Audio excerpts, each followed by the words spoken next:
Hey, folks, and welcome to a beautiful winter's day here in Ireland. It's a little bit cold, but we're outside because today we are going to be doing some woodworking. So now that it is winter, it's time to be lighting the fire for a little bit of warmth. So I don't have a good place to store logs, so that's what we're building today. We're going to be building a outdoor wood store so I can store my logs, keep them nice and dry, and yeah, be able to have a large stockpile of them up. So hopefully, I'm going to. That's hopefully where it's going to be. So yeah, we're gonna get going. Okay, so this is what we're making. It's a pretty simple thing. It's just basically a box frame with a pitched roof and an open front on it. It's from the side. You can see we've got a little pitch down here, and that is going to sit just here underneath this window. So I've picked up my timbers from my supplier. The only problem is this is all absolutely soaking wet because it was stored outside. It's pressure treated timber, but it was stored outside, so it's very, very wet. So all I'm going to do today, I was hoping I could knock most of this out today, but I actually want to let this dry a bit. So what I'm going to do is I'm just going to run it down to the longest lengths that I'm going to need of the pieces so that I can store it a bit easier. Then I will stick it out in the shed and let it dry for a little while, and then we're going to come back and we're going to do this. Well, that'll be but a moment for you folks. I don't know, it might take a few days for the wood to dry out enough for me.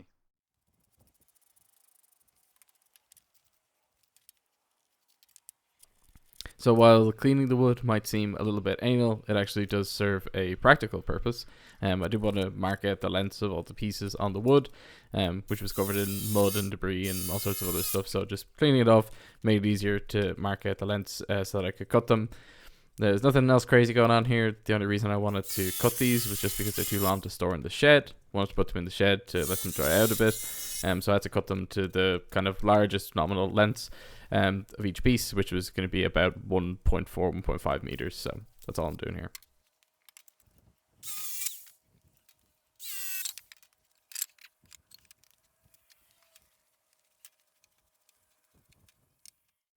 Alright, so there's all our wood milled down to more manageable sizes.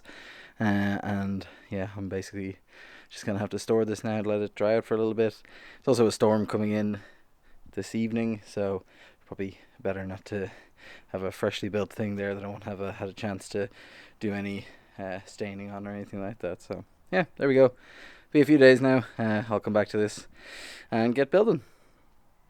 And while we're out here, you can meet my little buddy here, who has been she has been here for a few months now. This is my office window. She usually have a little web just sitting here in the corner. Yeah, she is a big girl. I haven't named her yet. Leave a name in the comments.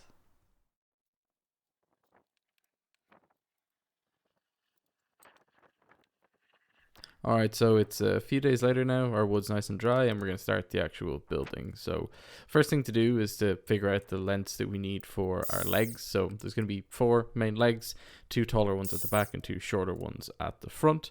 And this will be able to give us that pitched roof that we wanted, so rainwater can run straight off the top. And then, of course, there'll be also like a stretcher piece between the two. So, the first pieces we'll build will be these sort of off kilter H shaped things. You'll see in a minute what I mean by H-shape. There is going to be a little gap at the bottom. The whole idea of that is that you don't want the rack that the wood is going to be sitting on to be sitting on the ground. You want it to be elevated so that there's some airflow underneath it. This will also stop the wood from being able to draw moisture up from the ground, which will then obviously get into your logs.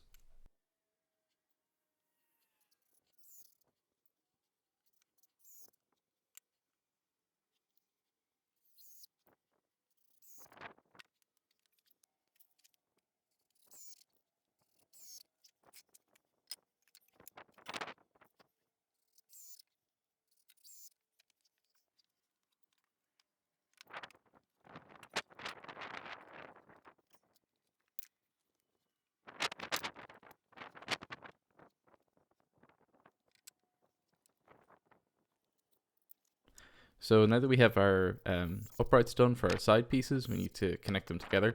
So I'm using these long pieces that I cut. Now these are the longest length that I cut, but I actually made a slight mistake with this. So I ended up cutting the boards and the 2x2s all to the same longest length, which was about 1.4 meters. But I actually wanted the boards to be a little bit wider than that, so that there'd be some overhang at the edges of the roof piece. So what I had to do here was inset these a little bit, and then just like lop the ends off of them once I had them the right width. I was trying to use the Japanese saw for that, and it didn't play well, so I had to go back to the traditional carpenter saw, and that did the job.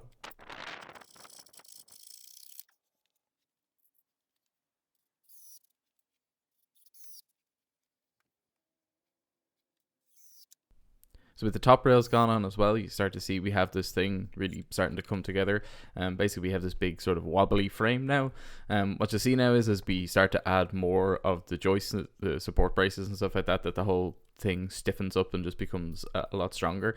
And then ultimately, once we get all the boards on and screwed in place, the whole thing becomes very, very rigid. And it's also quite heavy, so no chance of it moving around or anything like that.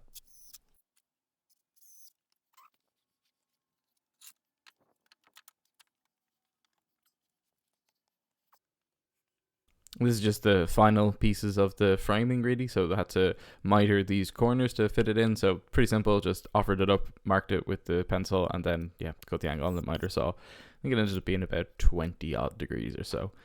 But yeah, that worked out fine. Always the easiest way I find to do this stuff is to offer it up and mark it rather than trying to measure it and calculate it, because inevitably you'll do something wrong. Easier to just make it fit.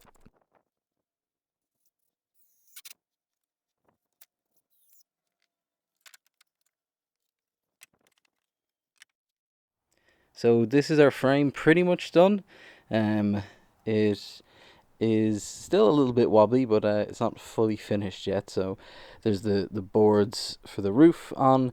I'm not sure. Plan was that I was going to run these in half on the table saw to make more boards out of them, more lats, but might kind of just work with three. So I'll see. Think about that a bit more. I need to cut some more boards for the siding pieces, and then obviously need to cut a load of stuff for the floor of it. See, it's raised up there on some legs, but it still needs boards across it so the logs don't sit on the ground. But yeah, that is basically the main frame of it done. I'm starting to lose some daylight now, so I'm probably going to call it a day for now on this, and I'll probably come back tomorrow to get all the siding and all the kind of bracing and reinforcing bits done. So yep, well done, more to do.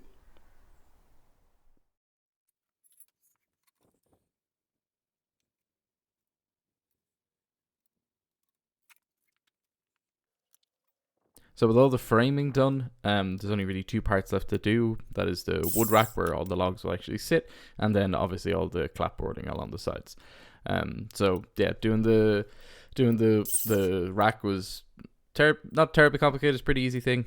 Just had to measure a bunch of lengths, cut them all out on the saw, and then the most kind of painstaking part of it was really just setting the gaps. So I kind of eyeballed the amount that I needed, and then was sort of just measuring in between them to set up what I thought would be kind of sensible gaps. So I think it ended up being that there's a sort of a 6 centimeter gap at the ends, and then there's about 8 centimeters between each one, and yeah, they worked out fine. So this is, again, the whole purpose of this is they need to be close enough together so that the logs don't fall through, but wide enough to allow airflow, and obviously they're elevated up off the ground so that the logs don't soak up water from the ground.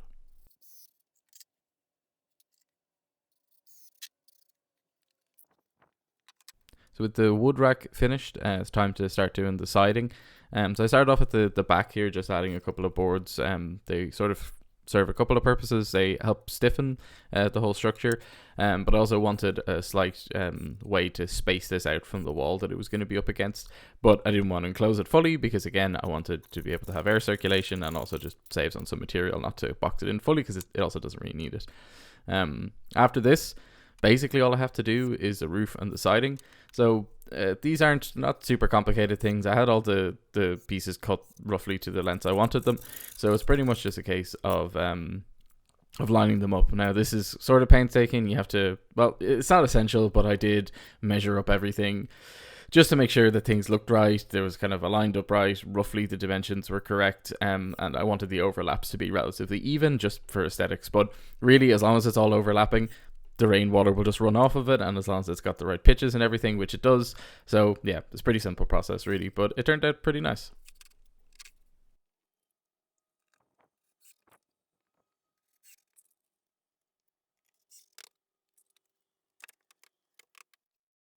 Okay, little checkpoint. Have the floor put in place, which is just to space the logs out so that plenty of air can flow between them. Have some little back supporting panels put in. They're not really to do much, again, just to provide a little space for air and stuff, and just so the very bottom, or I can kind of space the logs out from the wall so they're not resting up against the wall of the house. And of course, our roof is on, so I decided to go just with the full-size boards because it'd be a lot less work than having to mill them down, and I think they look pretty good actually. I wasn't sure about the look with just like the larger boards, but I'm actually pretty happy with it. So yeah, that's where we are. Basically done, except for the sides. So for the sides, I have to take a bunch of the boards I have left and I have to cut them to length. Only thing is, probably gonna have to do it by hand because I could do it on the table saw maybe, but my little miter saw will not be big enough. Doesn't have enough throat depth, and it's unfortunately not a sliding one. So yeah, that's where we are. I'm gonna figure out what I'm gonna do with the siding boards, and then basically be the same thing I did here, just lap them and screw them in, and that'll be job done then. Well, maybe. So I'm undecided how I'm gonna finish it, or if I'm going to finish it with stain or something. But anyway, yeah.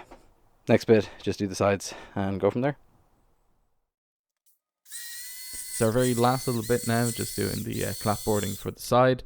Same process as the roof, just a little bit more difficult because it doesn't want to stay up on its own, so you sort of have to prop the pieces up. But again, same thing, doing a little bit of measuring, driving screws through, job done.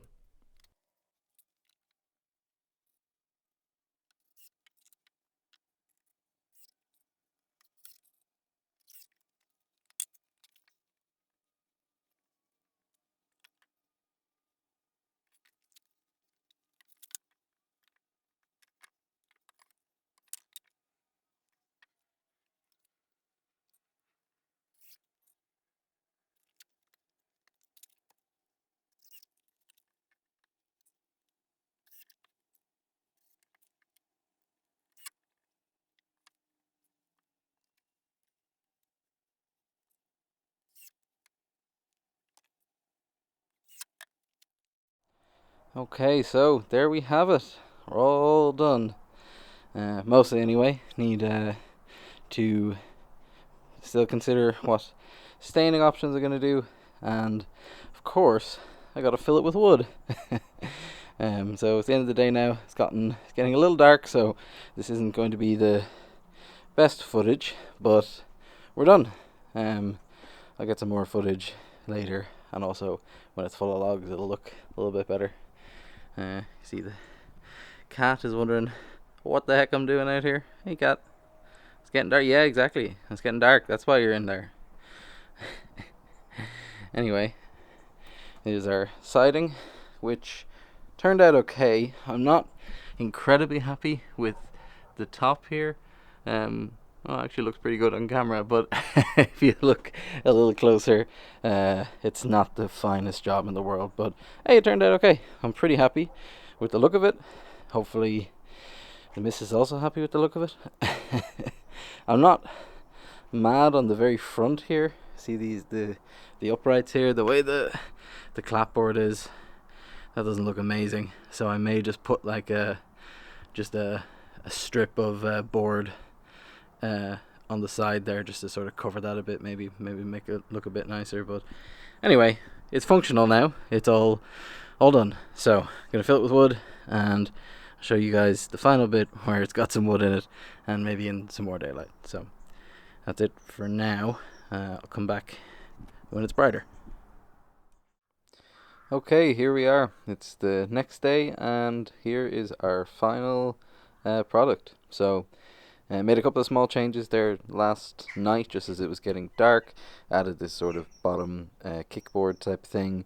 It's kind of an aesthetic addition, but also there's a small lip here on the inside now, which should help logs so that they don't roll out. Also put some logs in it. That's just 2 of these kind of net bags of logs that I got. I just really wanted to test what the capacity was like, and fortunately we got a little bit of rain last night, and the logs are still dry. So that's good. It literally did its job the first day out, so that's good. It wasn't very heavy rain, but the logs will never stay 100% dry, but they'll be pretty sheltered and nicely aired out for me as well. So I'm delighted with this. It was pretty easy to put together. A little bit of thought, a little bit of planning on the design. But yeah, it's rock solid. I don't think this is it's not going anywhere anytime soon. When it's full of logs, it especially is not going to go anywhere. It'll keep my logs dry, and it'll also mean that I can get a big bulk load of logs and store them easily. Have them for the whole winter. Keep us nice and toasty. So, yeah, I think I'm going to leave it here for this video. I hope you guys enjoyed it. As always, remember, like, subscribe. Yeah, so thanks for watching, guys, and I will see you in the next one.